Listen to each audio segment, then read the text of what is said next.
because we do have Atrocity. Okay, sweet. Like that. Put another Nasus in my deck. See what he plays. I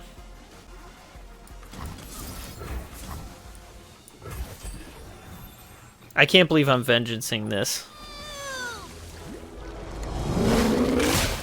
Hey everyone, Raptor Spank here, and today we have On the Grind, the show where I cover a deck I'm playing in Ranked. I'll break down the deck, talk about some flex spots and some basic mulligans, and then we'll put it through some ranked matches and review how we do afterwards.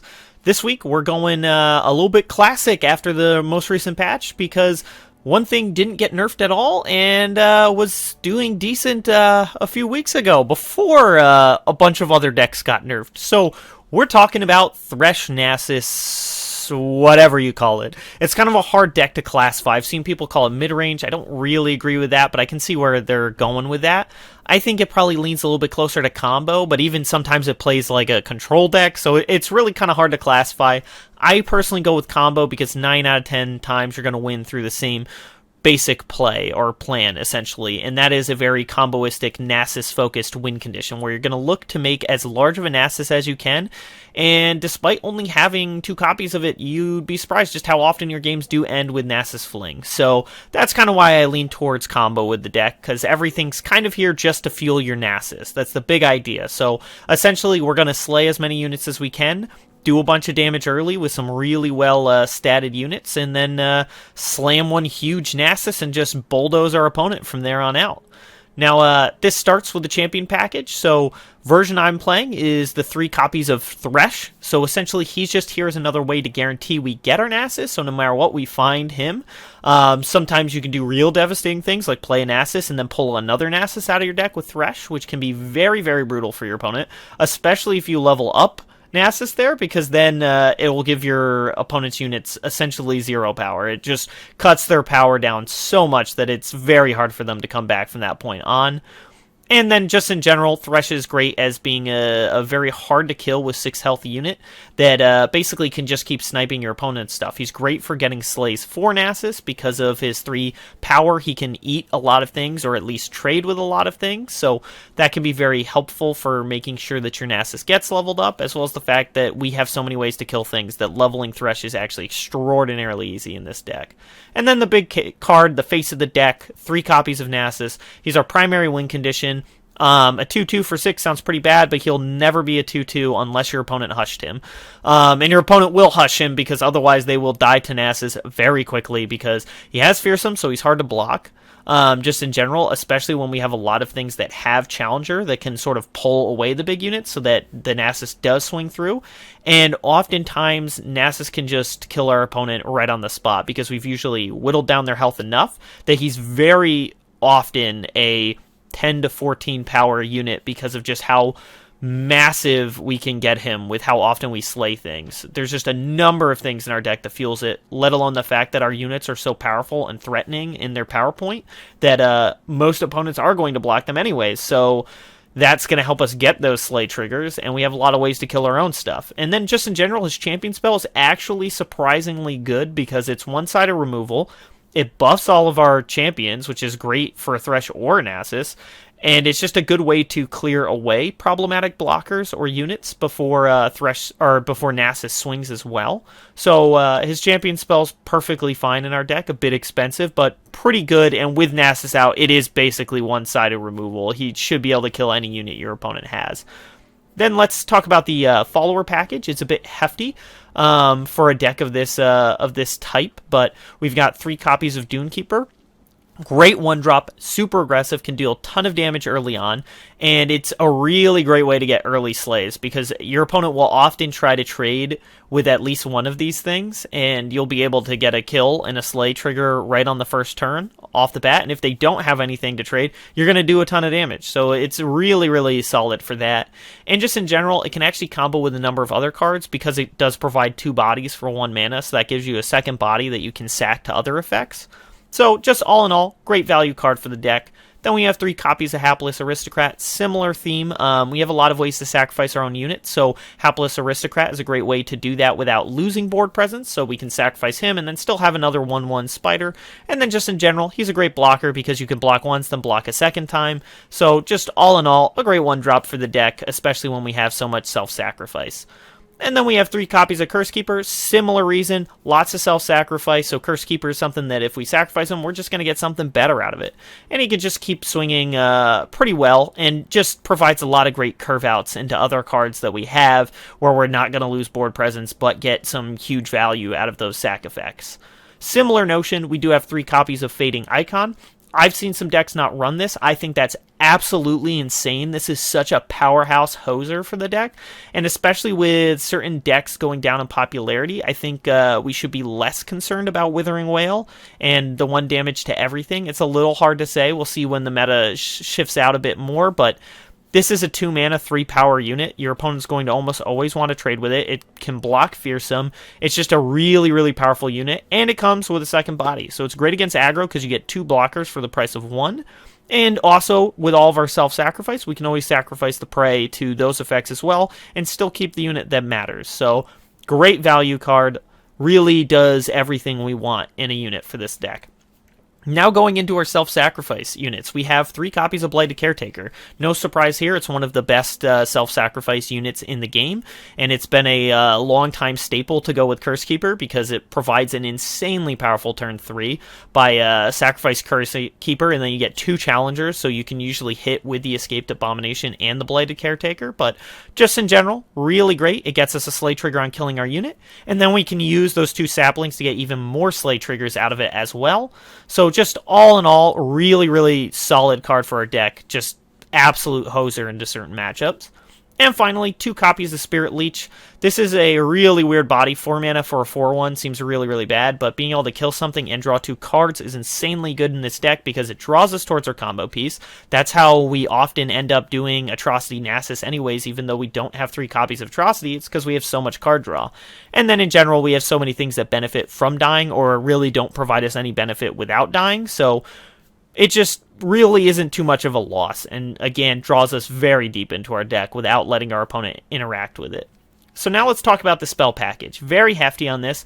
A lot of 1 to 2 ofs in here as well, because we can draw so many cards that consistency is not terribly a problem. Now, I do favor the 1 copy of Rite of Calling just as another way to find either a Thresh or a Nasus, just to make sure we can get our combo off. And it's a Slay trigger as well, so it's really, really good. And it can find you champion spells as well, which can actually be pretty devastating sometimes. If you already have the Nasus out and you sacrifice something like a Prey to get a Siphoning Strike, that can be a very good line of play for you in a number of different times. So, just a very good card. Almost never sacrifice a mana gem to pull something out. We really want the Slay triggers, so it's just better to use on our unit. In addition to that, then, we have 3 copies of Glimpse Beyond. I mentioned we have a lot of self-sacrifice. Glimpse is one of the best ones because it draws us 2 cards, so it gets us deeper into our deck, finds us our combo pieces, and makes our Nasus bigger. So just an all-around great card for the deck. Easy include, no brainer right there. And similar vein, 3 copies of Vile Feast. This can be used for self-sacrifice. You're almost always going to use this aggressively on your opponent's units because it gains you life, gives you a blocker, and can kill a lot of things, especially into aggro matchups. It's just the Shadow Isle easy include into so many different matchups. So 3 copies of that. It's great in the deck. I have a 1 of Black Spear as well. This can be a very, very solid removal spell with many of the things we do, since we do sacrifice units a lot or just look to trade a lot. We can often get Black Spear to actually trigger, and it's a devastating removal in the right setup because 4 damage can kill a lot of things. So just another really good, cheap removal spell for the deck. Then we have 2 copies of Rite of Negation. We are a fairly combo-based deck, so having some way to protect our combo is very big, very good for us, so Rite of Negation is the best way to do that, and it also just randomly catches other things like, say, Decimates that are lethal and things like that. So a lot of good value we can get out of Rite, even outside of protecting our own combo. Then we also have 2 copies of Withering Wail. This can be an amazing Slay effect against, like, an aggro deck. Like, discard aggro, you just killed a bunch of their units, got a bunch of triggers for Nasus, and you just healed yourself, like, 3. It's just a really, really good card. We'll see if this does stay in the deck, because with Fizzlusives getting nerfed, I don't know how relevant it's going to be, but right now, it's still just too valuable a card to switch out for something else. Then a card I've talked about a whole lot, 2 copies of Atrocity. This is the Fling combo, where we make a huge Nasus and then we just throw it at our opponent. So even if they can keep blocking Nasus, the Atrocity Nasus can usually finish them off through blockers. So just a really, really powerful combo, and our deck can benefit greatly from it, because we can easily level up Nasus, which then gives him Spell Shield, and then that makes it even harder for our opponent to do something in response to Atrocity. So just really, really good value card. Then a very neat one of, I've seen some people run it, I've seen some people not run it. I love Spirit Fire, because this is so good against aggro decks, because it gets you a ton of Slay triggers by killing all their units, but also shrinks their power, so you don't take a ton of damage either. So it's just a great card for really blowing the game wide open and flipping the tempo. It also has done very well for me against stuff like Zoe Aphelios as well, because a lot of their units do die to Spirit Fire, and shrinking their power can be really, really good for keeping my board alive while still causing them to lose theirs. So there's a number of good matchups for Spirit Fire, but it is very expensive, so that's why we're only running 1. And then finally, we're a Shadow Isles deck. We have to have that 2 copies of Vengeance. We don't really want Ruination, because we are a deck that relies on followers and Nasus to win the game, so Ruination can be a little bit risky with what we're trying to do, so Vengeance is a bit better, because it just catches those huge threats that we can't deal with any other way. So two copies of that. I've seen some decks not run it. I think that's a little bit wild, so I personally like to have it there, because we are a Shadow Isles deck, and we can definitely benefit greatly from Vengeance, because it also gives us a Slay trigger. And that's the deck. Alright, so let's talk about flex spots for the deck. The first and most obvious one, if you've watched my Meta Check series, is last time I talked about this deck, I talked about running Kindred instead of Thresh. I still kind of like the idea of Kindred, but since we are really combo focused, Thresh's ability to pull out more Nasuses and just like kind of guarantee that we find him is just worth a little bit more than Kindred's almost better aggression, because Kindred's quick attack makes it very safe for her to attack, and she's really good at getting Slay triggers, so, and then benefiting from them, because when she sees something slain, she's going to slay another thing, so she does really ramp the Nasus quick, but the consistency goes down a little bit, and Thresh is kind of a better form of removal, because of the fact that he has Challenger, whereas Kindred can't force them to block. So I prefer Thresh, but there's definitely a huge argument to make for Kindred, and I made it for her last time I talked about this deck. So I've switched back to Thresh, or switched over to Thresh rather than Kindred, but it's definitely something you could very much consider running instead. After that, there's a ton of different things I've seen people do with this deck. I've seen some much more landmark-focused versions of the deck, which then consider running a couple of other units, but let's talk about some of the more common stuff I've seen that kind of plays similarly to the list I have here, which that includes things like Ravenous Butcher. That's a very aggressive and easy Slay trigger as well. Your opponent can't interact with it as long as you have a creature to sack to it. I don't like that it can end up being very stuck in your hand, essentially, if you have nothing to sacrifice to it, or if the only stuff you have is stuff you don't want to sacrifice, then Ravenous Butcher becomes kind of problematic. Whereas at least most of the other stuff we have can do things, like Blighted Caretaker and Spirit Leech can be played on an empty board, whereas Ravenous Butcher cannot. Although Blighted Caretaker and Spirit Leech do have the same problem, that if you have something you do want to keep and that's your only unit, then you can't really play them either. But generally speaking, Ravenous Butcher can give you that crazy turn 1 where you Dune Keeper and then sack the Sand Soldier to Ravenous Butcher and swing for 5 damage, or the turn 2 where you sack Curse Keeper and swing for 7 damage, but generally speaking, I'm not a huge fan of it, even though it can get you some high damage and free Slay triggers. Similarly, Bakai Reaper, it's kind of hard to make work, and it's always only going to have 2 health. It's definitely something that can get out of control quickly, because if you see how large our Nasus can get very quickly, the same is true of a Bakai Reaper. And it also has Fearsome, so it is very hard for your opponent to block, but it is substantially easier to kill than Nasus is, so that's one of the big reasons I lean away from it. Not to mention, without Slay triggers, it's going to be pretty bad. It's just going to sit there and not do a ton. and it's just one more thing you don't want to sack, so it kind of limits your plays a bit and can be problematic, essentially. So I don't think it carries enough weight for me to personally run it, but it's definitely something I've seen a number of times, so there's that as well. Also, this is probably the better thing I've seen people include, and something I have thought about myself, is the Bakai Sand Spinner. A lot of people are running this. I've personally decided not to run it in my version, but it's definitely something worth considering. It does a number of good things. Giving Vulnerable can help us set up slays, especially when we have things like Spirit Leech and Fading Icon that can trade with most things. And it also just shrinks our opponent's damage output for the turn, so that's really good as well for slowing down aggro decks. That's kind of what Spirit Fire does in the variant I'm running, but you could always replace Spirit Fire with Bakai Sand Spinner and kind of improve your follower package a little bit. But definitely something worth considering. It's not a bad choice. And another spell that can kind of go into like the universal variant is Stalking Shadow, usually not running more than one or two of these, but it can be another great way to get more units to sacrifice, or just more ways to trigger Slay, essentially. So that's something worth considering. It's not an amazing card, but it's not bad either, because a lot of the things we get won't guarantee Slays, but if you get something like Blighted Caretaker off it, that's incredible, because now you're going to be able to get multiple Blighted Caretaker turns, which is just really good. So there's some things you can get that are very good, but in general, we're not really built around Stalking Shadows, so it's definitely not something I would include a 3 of, but something to consider anyways. And then I mentioned that there's kind of a landmark way you can go. This is weird to me. It's not something I personally like, but a number of people have run this version. I think it's a little, at least in my opinion, it's going to be a lot more clumsy than the tight combo-focused variant.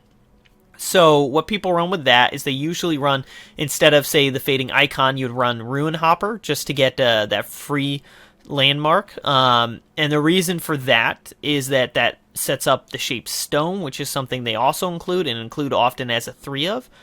But essentially, Rune Hopper will do a number of things. It gives you a 3/1 body like Fading Icon does, and then it gives you a way to give Vulnerable to your opponent's units so that you can set up Slays as well. So, similar to the Bakai Sand Spinner in that way, you can kind of guarantee that you get some Slay value through combat there, so that's pretty strong. And especially combining that with something that has like 1 health, and then you have a Curse Keeper, you can swing with a Curse Keeper and get a free Slay out of it. So there's a number of cool things you can do with it, but generally speaking, I prefer the Fading Icon because it lets us get that Slay without losing board presence, and it doesn't gum up our board with landmarks either. And it gives us 2 bodies to block against aggro, so it should be better against aggro decks. Now, I mentioned the Shaped Stone. You do probably run a 3 of it, because essentially if you're going to do this, you might as well benefit, if you're going to add the landmarks, you might as well benefit more by having stuff like Shaped Stone to just pump the damage of things. It's got a lot of value you can get out of it, so definitely something worth considering if you're going to go more landmarks. But if you're going to go light landmarks, so you either just run Rune Hopper or you just run Preservarium, then it's probably not worth running it. But if you've got at least 2 sources of landmarks, it should do some impressive things for you in damage output, and can definitely gas pedal your opponent out of nowhere. So, similar note, Preservarium's one of the better landmarks you include. I've seen some people run Ancient Preparation, but I really disagree with that highly. Predict can be good for setting up your Nasus or guaranteeing you get it, but really, I think it's very slow and just not nearly good enough for me to justify it. But Preservarium's a lot better because it gets you 2 card draws, essentially, as long as they can't kill Preservarium, and I've never seen someone actually attempt to kill a Preservarium. It's usually not worth it. So it's just essentially a 2-mana draw too, so that's decent enough. If you're going to go the Shaped Stone route, it's probably one of the best landmarks you can include because it's just universally good, but I think it's a little too much bulk waste. It doesn't contribute towards our win condition. It doesn't get us Slays like Glimpse Beyond does, so I just don't think it's really worth it, since essentially it draws you 1 card because, well, it draws you 2 cards, but essentially it's a dead card in your hand that's going to hopefully draw you towards better cards. So I prefer to just have more value-oriented cards than that in the list, so that's why I'm not running it. And that's just a basic overview of the things you can do with the flex bots that I've seen a number of people doing. It's also worth noting that you can obviously play with spell and follower amounts a lot with this list. We only have one Rite of Calling. You can go up that. I've seen people run anywhere from 1 to 3 Black Spears, so that's something worth considering. You can always add on another Red Negation, although I think 2 is probably the best spot. You can go down the Withering Wails, up other things. You could replace Withering Wails with things like Grasp the Undying or something like that, but you could just mess with the numbers a lot with this list just to get the perfect setup for you. And let's go into kind of basic mulligans then from there. A number of things to just keep in mind. You almost never do want to keep Nasus in your opening hand, as funny as that is. He's our primary win condition, but we really do have a fairly easy time of drawing to him, or pulling him out of the deck with Thresh. And obviously if we draw all of our Nasuses, then we can't pull one out with Thresh, although I think he does pull one from your hand in that case. But just in general, you don't really want to keep him in your opener. So things are really going to depend mostly on what your opponent is doing. Against aggro decks, things like Fading Icon are going to go up in value, Dunekeeper is going to go up in value, Hapless Aristocrat's going to go up in value, but things like Curse Keeper is going to go down in value, Spirit Leech is going to go down in value, because those things cost you board presence essentially, or Curse Keeper can't block. You generally will keep a Curse Keeper into Blighted Caretaker no matter what the matchup is. But for aggro specifically, you kind of want things like Spirit Fire, Withering Wail, Vile Feast, and then something that's going to block really well. Again, Dunekeeper is actually fairly good because it's 2 blockers if you play it on the defense. Hapless Aristocrat can block twice. Fading Icon's obviously your best card in the aggro matchup because it's 2 bodies for only 2 mana, so that's really, really strong. And then just in general, life gain's great, and just ways to kill things. Against midrange, similarly, you're going to want ways to kill things. Spirit Fire's actually really good against midrange because it's going to shrink all of their units, so it can prevent a really devastating attack from them. It's not usually going to kill things, but lowering the power can be enough to really completely turn a turnaround. And then anything that's going to have 3 power or higher is going to be really, really good. Stuff like Fading Icon, Spirit Leech is going to be great. Blighted Caretaker is actually really good for getting the best blocks, essentially. Thresh should be good, and then Nasus will be really hard for them to deal with. And most mid-range decks are going to struggle against the Atrocity combo, but you don't really want to keep Atrocity in hand. But just in general, things like Black Sphere will be worth a lot more too, and Vengeance, because that will catch a lot of the larger threats that your other removal won't line up well against. And then against control, you're just kind of you're going to want to go aggro. You're going to look for things like Dunekeeper. You're going to look for Cursed Keeper, so that if it dies, you just get more value out of it. Fading Icon can be good, but it is easy to kill. But just essentially look for something aggressive, and then try to set up the Nasus Atrocity combo. So what you're going to look for that is Rite of Negation is going to be a great way to prevent your opponent from really messing things up for you. Especially if you can level up Nasus and then have Spell Shield plus Rite of Negation, then there's almost nothing they can do to stop the Atrocity combo. So that's going to be your best or most consistent way of winning. And that's the deck for this week's episode. If you're interested, you can find a deck link and a deck code in the description below, and let's jump into some ranked matches and see how we do. Okay. I mean, some people have been talking up this deck. We'll see how good it is. I mean, Frostbite definitely will be a problem for the Nasus plan. That's pretty solid curve right here. Oh, I love that. Atrocity's a dead card here. Unless my opponent does something that tells me 100% that I can play Nasus here.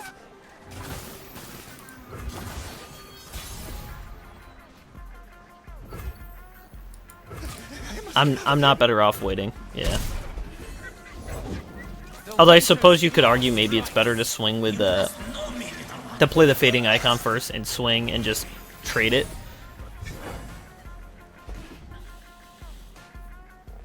Leave nothing standing.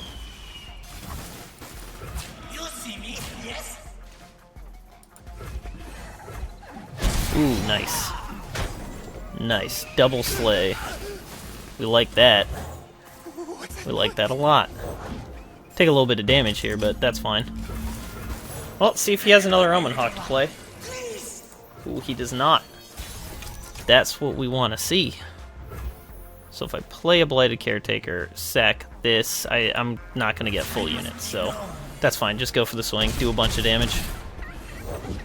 If it's made of sand, I can write. Is it worth playing this?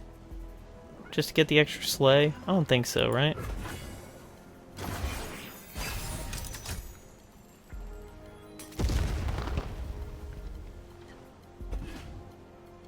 I could play this Curse Keeper and pull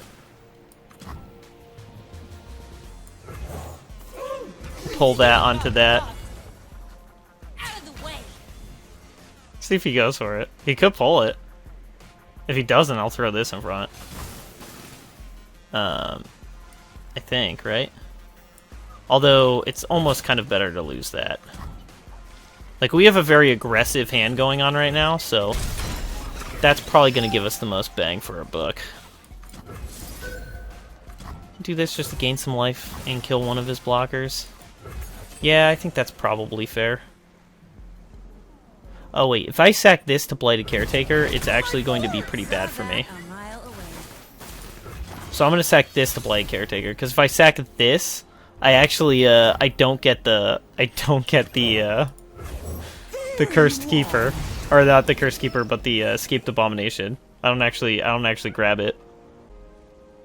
He's pretty far from leveling the Sejuani. That's the best thing going for us right now. From the savage cold.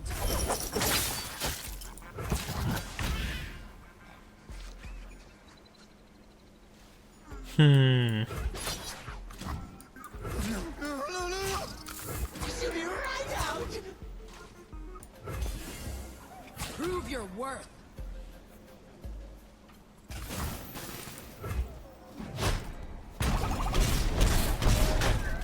My saplings.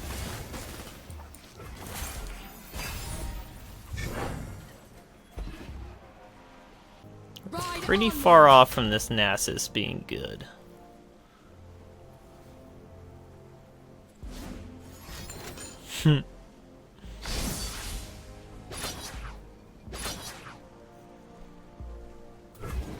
That's a lot of damage. Well, I mean, we go for this and just see what happens. Am I dead? Wow. Yeah, GG. That was the dumbest game of Legends of Runeterra I've ever played. Alright, well, I mean, sometimes they have that, and that happens. On to the next. Interesting. So this is probably Fearsome Aggro / Mist Wraith. Some combo of the two. I'm gonna guess Fearsome Aggro. Yeah, I mean, this is actually all fairly good. Because this is life gain, then we have Fading Icon into Blighted Caretaker, which is great. I mean, card draw is nice. We just don't have anything particularly great to use it on. Oh, my opponent has the maximum damage turn 1, so good for them, I guess.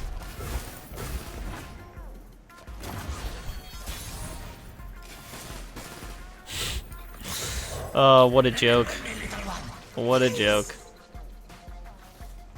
This deck actively hates me. Yeah, I don't need to swing. Explosives prime. Still don't need to swing.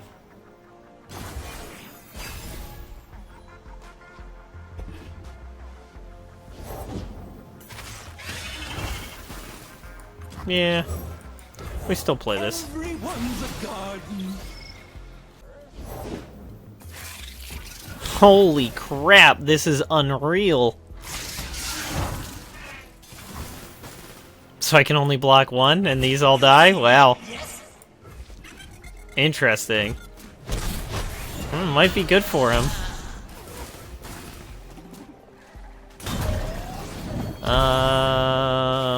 What am I willing to do? I'm definitely willing to play that. There we go. And then I can go Dunekeeper and Bank Vile Feast. That seems pretty sick. By my side.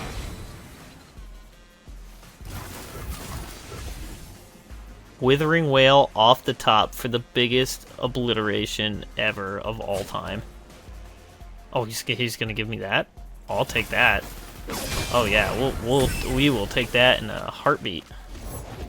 Remember the objectives. I could kill that, but it's probably not worth killing. So we'll just kill this. Gain us some life now. Give us an extra blocker. And then if he plays anything else, we play Thresh.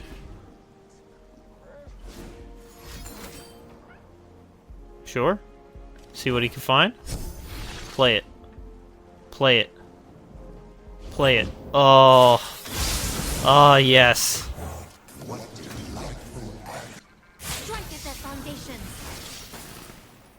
Okay, block here. Block here. Block here.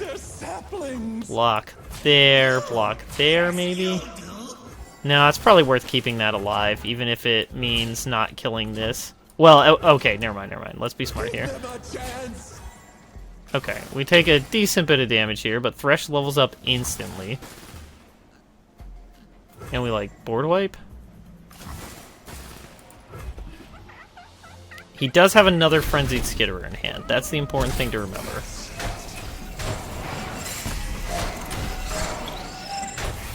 Damn it.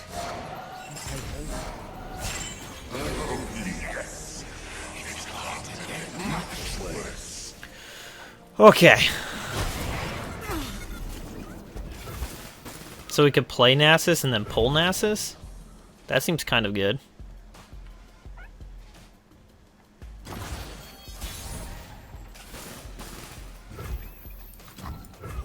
We enter an age of men and God. Yep. Saw that coming. So we pulled this. We pull another Nasus, which will be the full 9/9.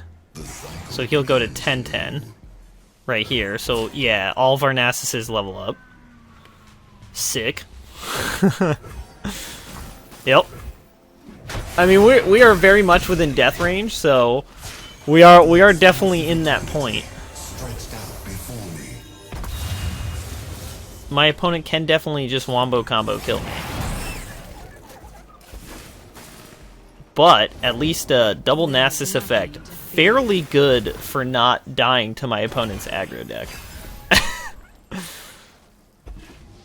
Yeah, that's extraordinarily good for not dying to my opponent's aggro deck. A Rite of Negation off the top, with all of their units shrunk by -2. Yeah, we'll take that. Oh, dry streak is over. We finally got one. On to the next.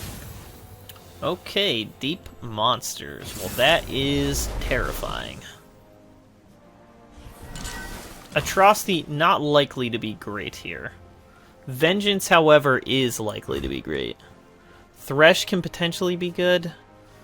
Not phenomenal, though. Maybe we should be mulliganing for something a little more aggressive, but if Thresh can live and level up, he'll find us the Nasus, and Nasus is our best bet to win. Especially if we can fling it. I just have that sinking suspicion I'm gonna lose because I was playing Deep Monsters before this deck, trying to decide what to play for this week's On the Grind, and after Deep Monsters, just so utterly disappointed in the most extreme sense, I gave it up. So I'm wholeheartedly expecting to lose to it now as some sort of vengeance that the deck has sworn on me. I don't even know why, because I love Deep Monsters. Nobody is more sad than me that it failed so highly. Best draw here is a Curse Keeper off the top. Fading Icon would work too. This life gain is not liable to be relevant, or like this damage not liable to be relevant, because they'll probably have something like Dead Bloom Wanderer. Well, I was gonna say that could be good, but not really. Am I willing to block that? The answer is yes, because that sets up for this Blighted Caretaker killing it. And yes, we don't have anything else to sack to it, so now we just lose the Spider instead of getting the advantage, but killing the Sea Scarab is worth that. And he can't Withering Wail me. Everyone's a garden. Do it. Play the Dead Bloom Wanderer. Make my day. He's pretty far from deep right now, but that is not saying anything. It's gonna be the world's smallest Nasus. What you got? Okay, so you're gonna kill one of them? Joke's on you. They grow up so fast. I think I'm willing to lose this, right? Yeah, I'm willing to lose this because that's a slay towards Nasus. Ooh, that's good to see go. That's a great card to see go. I mean, yeah, it's not like a Vengeance that deals with our Nasus, which that would have been the best card to see go. Ooh. Well, this is a great matchup for showing where rate of calling is substantially worse. Wait, what? Hang on. What was that? Lost Riches? Huh. Neat. I like it. Slow game out of all of us, huh? Okay. Is it worth it to Withering Wail here? I don't necessarily think the answer is yes. Because I think we'd rather bank some mana than... or bank 3 mana than use a Withering Wail and then bank 1. Since it doesn't really matter, we're still going to be looking to Thresh kill this. I mean, that could win the game. Unlikely, given current circumstances. We have started drawing all spells, and that's pretty bad for us. But in theory, Atrocity on a Nasus could win us the game. Again, though, highly unlikely. Alright. One kill down. We're one closer to pulling a second Nasus out of our deck. Okay. What did he toss? Hang on, I should have paid more attention to that. Abyssal Eye and Devourer, so he tossed 2 of one of those. That would be sweet. I would love that.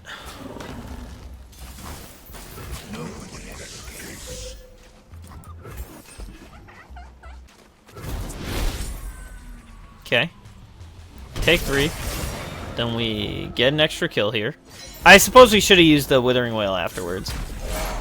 Although, does it matter? I don't think so, right? Okay, play the Dune Keeper. And then try to sack the Sand Soldier. Okay, yes. Devourer and Atrocity. Okay, that's probably his last Atrocity, but he did just go deep, and that's terrifying. Okay.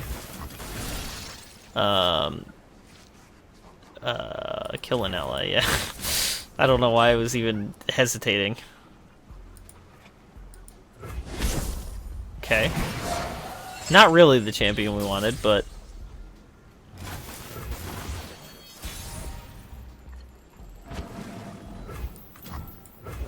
We stand in the footprints of paths long trodden. But he could play Nautilus, and then we're in trouble.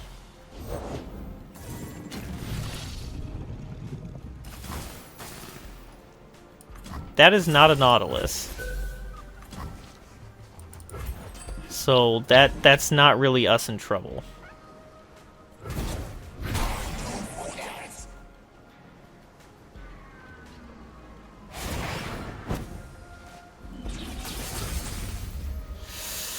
Ugh, that's unfortunate. Eh, he didn't fall for it. He did not fall for it, sadly, and give us the leveled up Nasus. Okay, well, we can Vengeance this turn. We can do a number of things plus Vengeance. Okay. Well, if he plays a Nautilus, it dies at least. His deck's not that low, though, because he's going to play Nautilus and then shuffle cards back into there. Okay, well, I will happily play this. Because that leaves Vengeance up. And that's what we really want. Okay, well, now I can Siphoning Strike. And Siphoning Strike is pretty brutal. Hang on, this just strikes, correct? You hit that. And then that would level him up. And then we are in much better shape to kill our opponent. Because as of currently, he can't actually block this Nasus.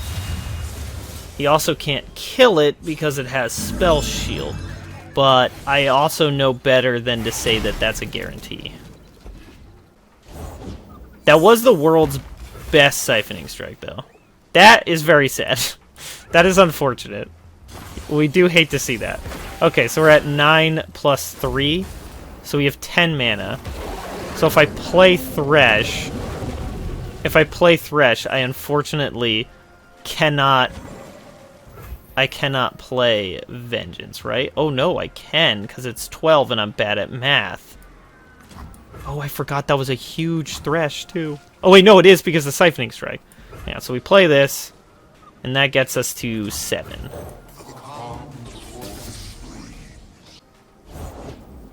Okay. Nautilus lands, but now Nautilus dies. He does shuffle a bunch of cards in his deck, so he's no longer at 2. Which is sad, just because we were very close to him milling to death, but that wasn't going to actually happen. He was never going to die to that, sadly.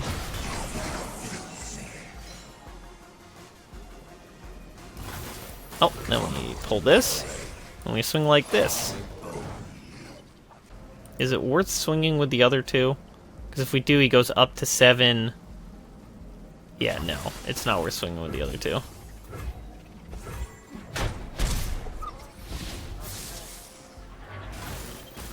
Alright. So he has 13 mana. He can play 7 cost. That is not the 7 cost. Okay. Things are good. He did not play a Nautilus this turn. I'm not dead yet off of the cards in my deck. Now he could potentially kill my Nasus with a Vengeance plus Vile Feast. Okay. Now I think he's dead regardless of what we do. So we go for that. And that should be game. Yep. Okay, got there. Dicey. Little unfortunate luck on my opponent's part, too, because he didn't have the second Nautilus. Which means that probably his deck was 2 Nautiluses, and then he shuffled more cards in, and then drew something that wasn't Nautilus, so... Bit unfortunate for him, but we will absolutely take that. Okay, Frostbite midrange. I still stand by my statement you should be running a 1 of Sejuani in this, just because of how good she is, but it should be a solid combo. Atrocity is a very, very, very dead card in this matchup. Yeah, I mean, this is a decent curve. The only unfortunate part being that we don't attack on turn 3. That would be phenomenal if we did, because then we could go Curse Keeper into Blighted Caretaker and deal 1.5 billion damage.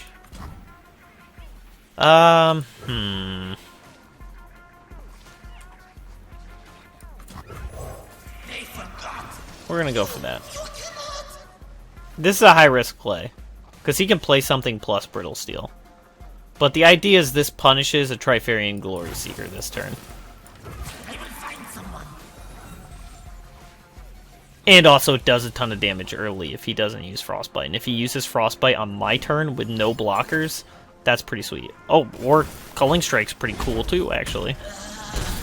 We're fine with that. I mean, not the ideal outcome for us, but I mean, far from bad.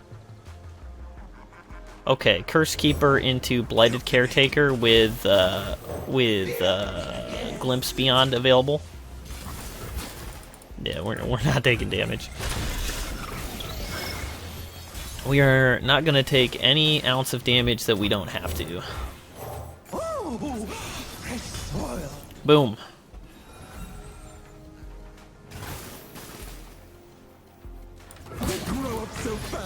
Okay, go for that. That's a pretty huge damage swing, actually. It might not matter, to be fair. Like, it might not, but That's a pretty impressive start for a deck that's not really known for that. Hot on the trail. Decisions. But they're saplings. Yeah, I'm willing to block like that. And then I can glimpse beyond whichever... Oh, I don't even need to. I mean, we were definitely fine with the trade. The trade was great. I just realized I unintentionally played bad into a reckoning. Okay. It's not gonna matter in the end here. I'm not sure about this. I'm really not sure about this. Rather than going for Spirit Lich next turn, but there's a number of good cards we could draw. Spirit Fire wasn't really one of them. Huh. Wait a minute. Okay, we keep this Spirit Fire up.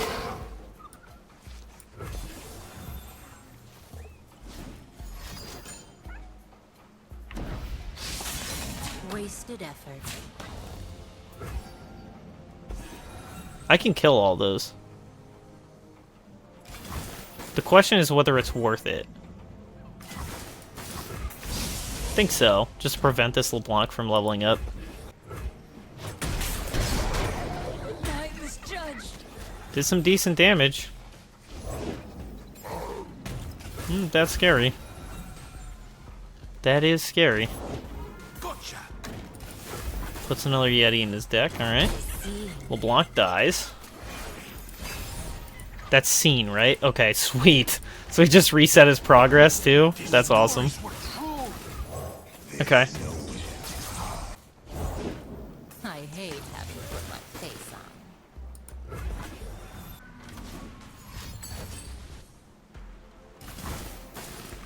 Okay, well, I guess we gotta do this first, just to try and kill things.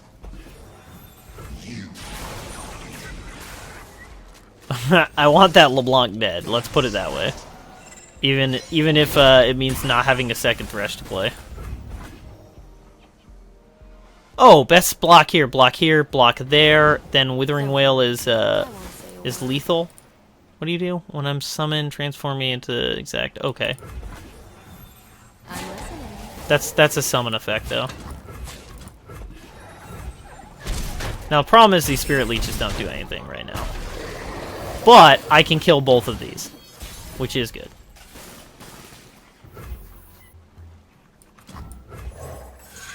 Do I play a second Spirit Leech just to draw off the first?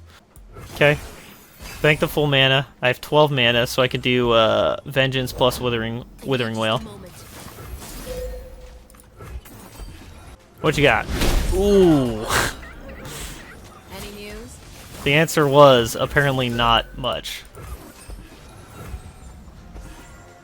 No, next time. I'll take 3. And now I can Spirit Leech, or Spirit Leech to draw cards. Actually, I can Thresh first. It's always fun.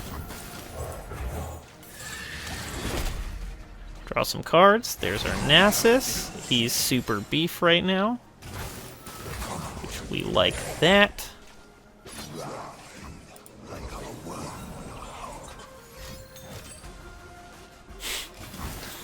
Okay, well, on my terms.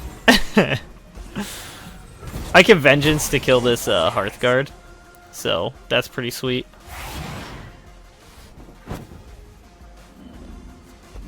Or just play Nasus and block.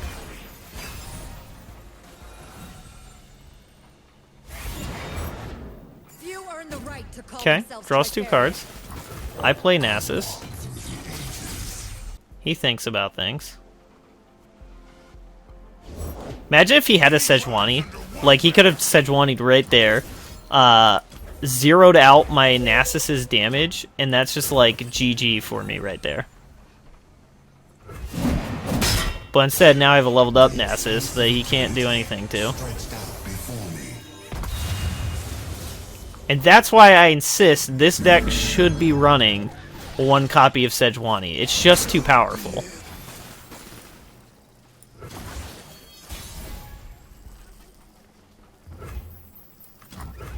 See what we see. I will unite the Frail Lord. Azir's command. This too shall end. Who wants some? This will be quick. Don't we Black Spear to kill this? Oh, it's buffed by Hearthguard. That's why its power's at where it is.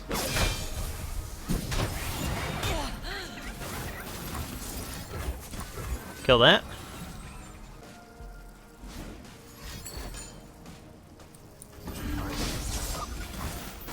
Oh, okay. What you got?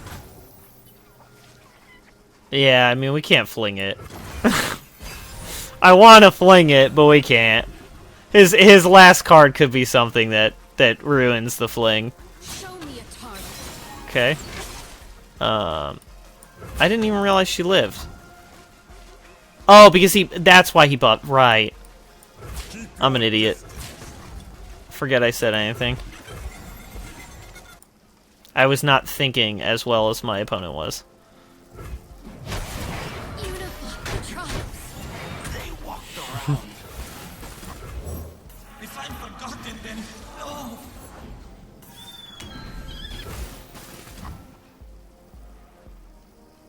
Is it too risky to go for this? I mean, I can just vengeance it, I suppose.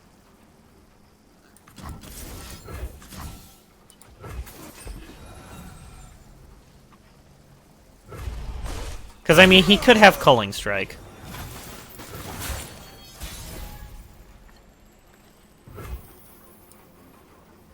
I must be known. Is he dead? Nope. He has bought himself time.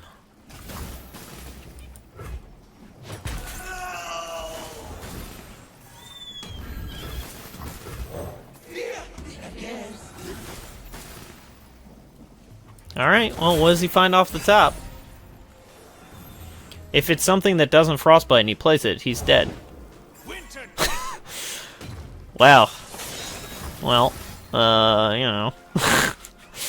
I guess that happens.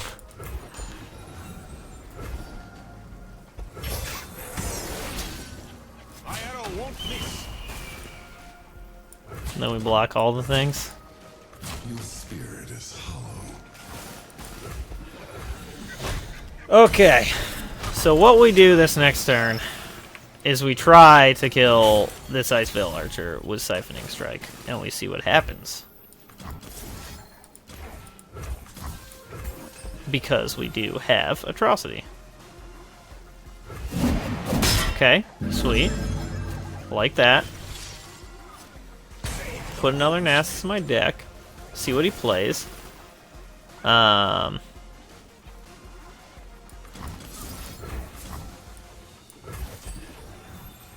can't believe I'm vengeancing this.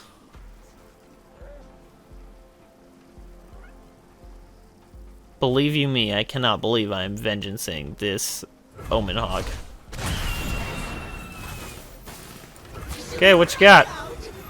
Oh, we did it. Alright, it's over.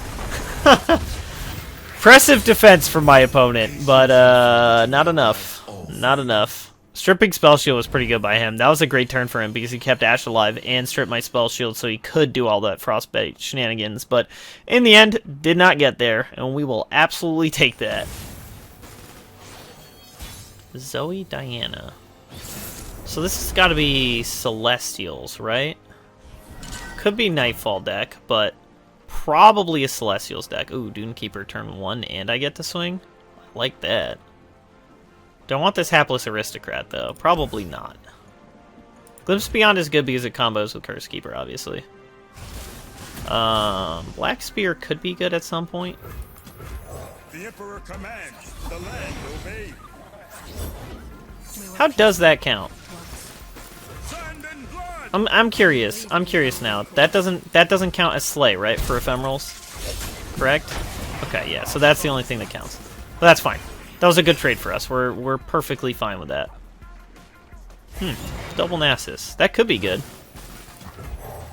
The problem is, this is the Shadow Isles deck, so it almost certainly has... I mean, like, it could be full Nightfall aggro, and they're just running Zoe instead of Nocturne, because, I don't know, they're foolish.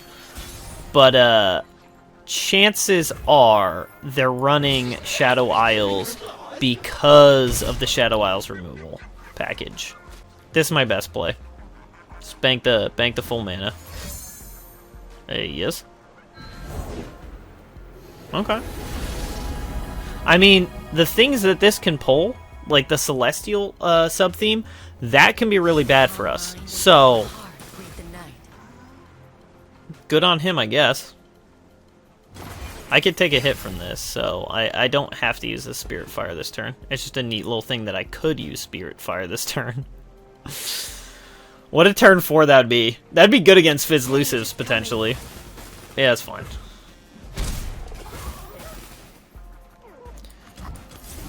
So here's the thing. If he hushes this, I don't even care. I get a Slay trigger for Nasus, and then I get to draw cards. And I would much rather he uses, like, a hush against that than he uses a hush against my Nasus. I can kill that, right? Yeah, I can absolutely wipe the board. Potentially. Now this may seem really weird how I just did this, but there are some good Celestials he could pull that he would then be able to cast for the reduced cost, so it was better to kill it first before anything else happens, before he can get anything better. Then we get a nice little chunk in. Not that it matters. It's a Targon deck, so it doesn't really matter how much damage I do. That egg, did it move? Because my opponent can just gain it all back. And that's one of the things that can, in fact, gain it all back. I can potentially kill that, though. Do I just Glimpse now, just to draw cards? I mean, Spirit Fire is so good against that, though, and we could get a great Spirit Fire next turn. I'm gonna pass for now.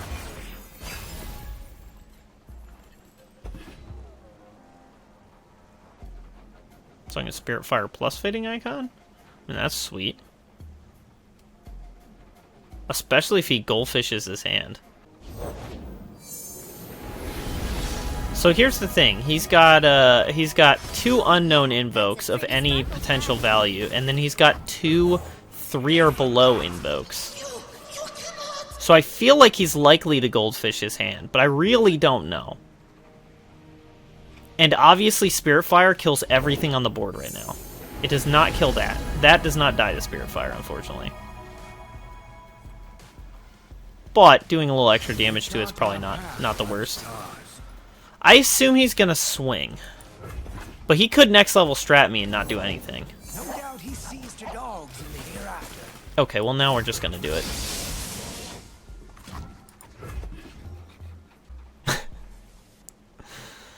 Now, unfortunately, we telegraphed that this Mountain Scryer would die if it attacked, but he was never going to swing anyways. Not while we had a Cursed Keeper, or Escaped Abomination, and a Fading Icon. Okay, we're a little punished for doing it early, but it's fine. Yeah, I can take the 1 damage. This still gets me a Slay trigger, so that actually gets us a bunch of Slay triggers. And makes a very big Nasus. Betrayal bears you. I probably should have swung first. On reflection, I should have swung first. Because I don't really want to swing with Nasus, because he could just hush. So if he has hush, like, we're in trouble. Although, actually, wait a minute. Well, now he can block. Actually, no, hush would have always worked, because hush would strip the fearsome, then he can block. My heart that led me here. We're gonna swing with everything. If he has the hush, he has the hush. We can't just keep playing around it and doing nothing, because we do actually have to kind of kill our opponent. So, yeah, we hush, we lose Nasus. Exercise caution. Oh, is he really going to do, like, the... Oh, okay, he's not going to do the double trade. He's just going to take some damage. I mean, like, he probably has Star Shaping, so he can just reload. This is the wrong path. Okay, this is what I expect, the double trade. Either this eats Nasus and then this just hits, or the double trade like this.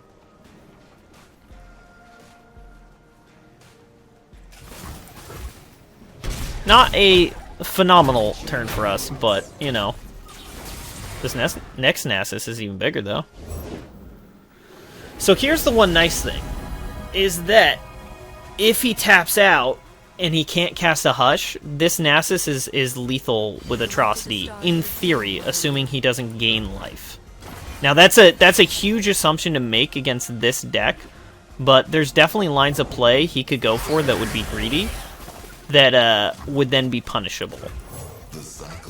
That was one of them. But we might not be able to do anything about that.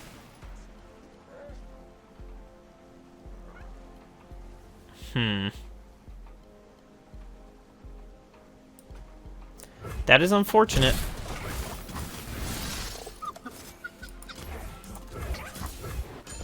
Draw a champion.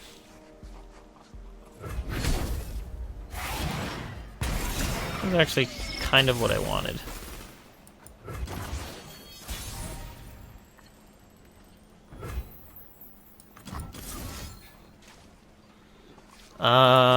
Yeah. Go for that. In theory, levels up Nasus if he doesn't have an answer. If he doesn't have, like, the Hush or a kill spell. Which is probably what my opponent is thinking about. He could have double Hush, though. And then this won't even matter. Never stops turning. Alright, well.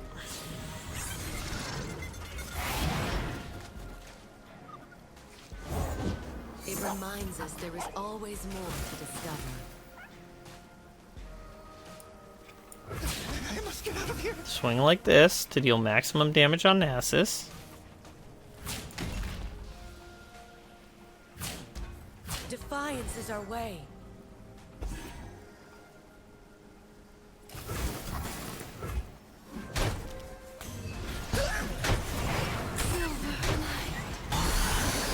See what he does.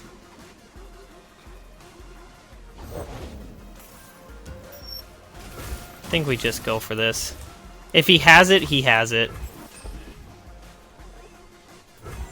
But even if he Star Shapings... Oh, beautiful. Okay.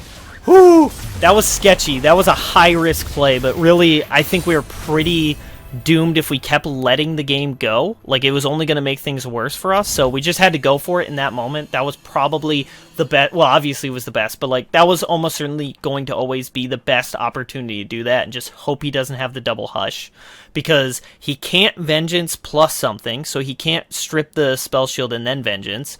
He can't kill it, and he can't gain enough life to live, and he can't kill it in any way to get out from under it. I suppose he could have... On reflection, could have gotten out of that by doing Star Shaping plus Guiding Touch. But counting on both of those in that list is a little unlikely based on what we were seeing. But hard to say. We got a little bit lucky, but I do think that was our best possible moment to fire that. So, worked this time.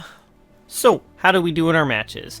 Bit of another small one, smaller than I hoped for games played. Only played 6, 5 of which you saw on this patch with the deck. So 4-2.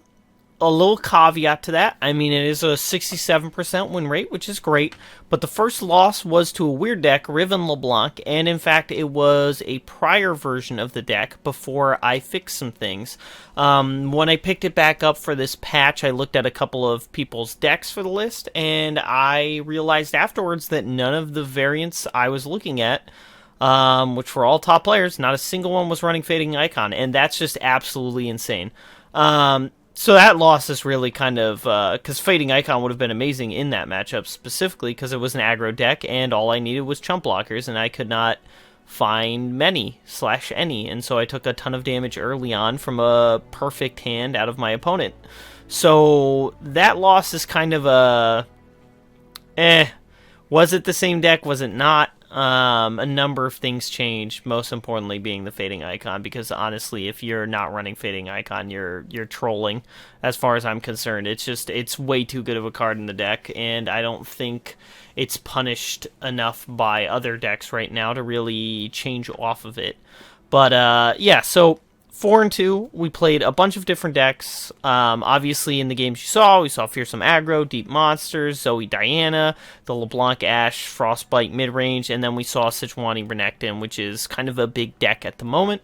I feel like the Sejuani Renekton game could have gone better. I mean, maybe that is typical for the deck to run the 8-cost burst spell, but I find that hard to believe. And also, if we had a Vengeance in that situation, that would have absolutely dumpstered my opponent, and we would have been in great position to win from there. So, a little unlucky, poor draws on our part, and pretty good draws on our opponent's part. So I'm not really sure how that matchup goes right now. I'm not willing to say for sure that it's like a Doom matchup or anything from that. The matchups we won all felt like pretty good matchups, because we even won games where I felt like we were struggling. I mean, Zoe Diana Celestials even had that moment where it's like, they have the Phoenix, we're very close to dead, like, one flyer out of their hand, and this is game over. Deep Monsters, same thing. Felt like we were in control most of the game, and then somehow they wrestled that really great board position out that I was pretty sure we were doomed from, and then we won anyways. Because really, Nasus Fling is just insane. That combo can beat a lot of decks. Any deck can really lose to that, potentially. So, really strong showing from the deck. I think it is positioned in a good place to do well, because it was a really, really good deck, while Fizzlusives was insanely powerful. So now that that's nerfed, and now that Zoe Aphelios is also nerfed, which that was the roughest matchup, the deck's in a pretty solid position, I think, in my opinion anyways, to actually really claw its way to the top. So I'll probably be playing a fair amount of this before meta check for the next update next week, because the deck's it's just fun. It's fun to be playing a combo deck again that's not Lee Sin. So pretty fun deck. I highly recommend it if you're looking for something a little bit different from what people were playing. It's a fun, solid, really neat deck. So highly recommend it. Give it a shot. Let me know what you think. Let me know what your lists are, because there's actually a ton of different variants of this deck that people are running. So we'll love to hear what other people are giving a try. And thanks for watching the video. If you liked the video, leave a like, comment below, and subscribe for more Legends of Runeterra content.